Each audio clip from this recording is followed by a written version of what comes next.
Someone needs to say what you're feeling and what you're experiencing is normal and natural because it is. There's nothing that's not normal. There's nothing that's not natural, but it's not right or wrong. It's does this behavior, does this thought, does it serve me or does it hurt me?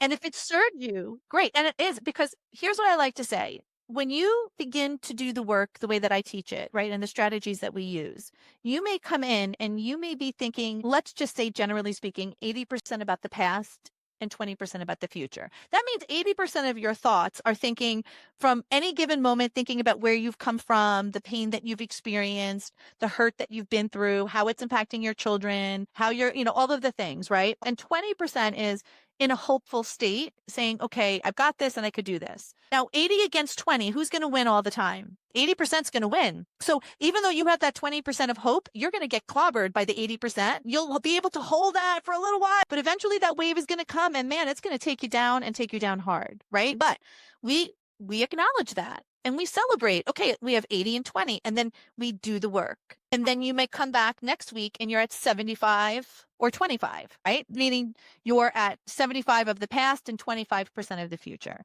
Then you may come back the next week and now you're at, say, 60-40, where you're only 60% in the past and now you're 40% in the future. Now you may have a stumble, you may have a wobble. Maybe it's a few weeks from now you come back, right? But now you're at 50-50. Now you're 50% of the past, 50% of the future. And then what ends up happening is that big shift happens. All of a sudden you're 60% thinking about your future and 40% about your past. 70 future, 30 past, 80 future, 20 past, 90 future, 10 past. So eventually the shift happens, like you said, this process happens where you are now more invested in your future than you are in your past. You're now thinking more about your life today and how you're going to live it tomorrow and the people that you're going to meet and all the good things that are going to happen. And that's your new garden.